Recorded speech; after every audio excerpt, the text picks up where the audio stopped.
Well, good morning, everyone. Well, I have had this printer just running its little legs off nonstop since my son brought it over. And I changed the filament color last night. He came over and showed me how to do that just to make sure I did everything right.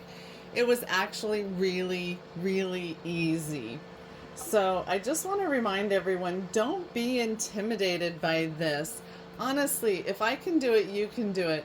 I did not do a lot of research on 3D printing before I started this. I just thought it was the coolest thing ever. And it is so easy to get started. I know there are people that are so deeply into it that, they're professionals at it.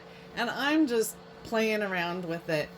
I'm not watching videos half my day and learning how to change all the settings and do this and that. I'm just having fun with it.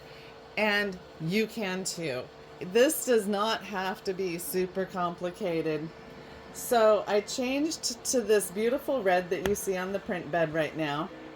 And the first thing I printed was, let me zoom in on it, this adorable little octopus. Right now I'm just printing everything in sight. Excuse the background. The background is terrible. My workroom is just a mess. Right now I'm just printing everything like crazy because I'm trying to learn what the machine is capable of. What looks good, what doesn't look good. For example, what was it I did? Oh, so I took this dragon, but I wanted to print him really small as a test piece. So here he is at 50%, but he's supposed to be articulated. Oops, let me zoom out. He's supposed to be articulated. See, the big one moves very nicely, but the little one, when I made him so small, all the joints are so small he does not move freely. So there's still joints, but some of the little ones I can't break loose, and he just doesn't move freely. And I know I need to clean all this up. I'm thinking an emery board will work for that. I just haven't gotten there yet. Okay, so this was the little guy I printed last night.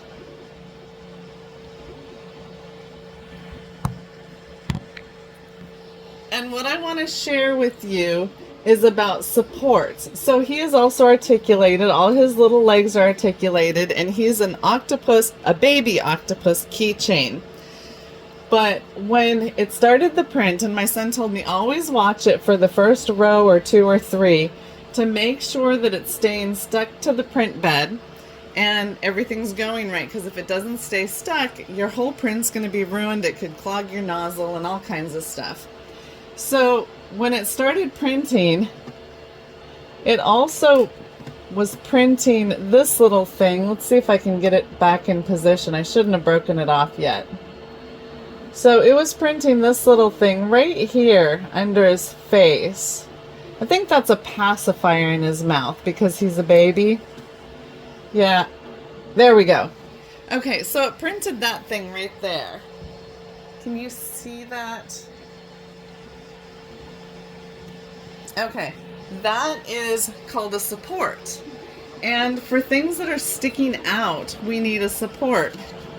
Things like this, that it builds up at an angle slowly, it doesn't need the support necessarily.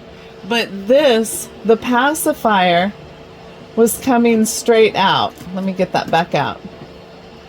The pacifier was coming straight out, so it needed that support. Now, this particular pattern, they had built the support into the pattern, so there was nothing I needed to do except at the very end just break that support off, and it just snapped right off. The next thing I'm printing right now that I just want to share with you has these little lines right here. Can you see those? Yes, you can. These lines right here. Let me raise this camera up. I'm using a tripod today so that we're not so wiggly. So anyway, these little lines are called infill. And the infill is so that we don't use tons and tons of PLA or filament, making the thing solid. Then it would be heavier and we would use so much more filament.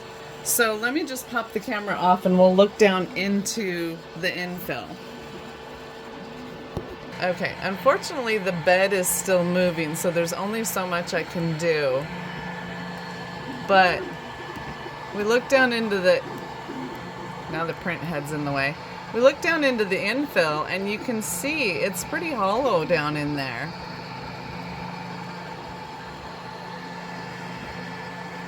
And that is built right into the pattern that I downloaded. So, pretty cool. This is a frog planter, little bitty guy. It's just like the white one that I printed the other day. Just a few inches across. Well, overall he's about 5 inches, but the planting part where the dirt would go is just a few inches across. So it seems like the white is showing a lot of the lines, the print lines, and I was hoping that when I went to a colored filament, it would show that less. Now this is a silk filament, so it's very shiny, and I'm not sure that it's showing it any less, but we'll see when it's all done and off the print bed. That's all for now, and I will catch up with y'all later. Bye bye for now.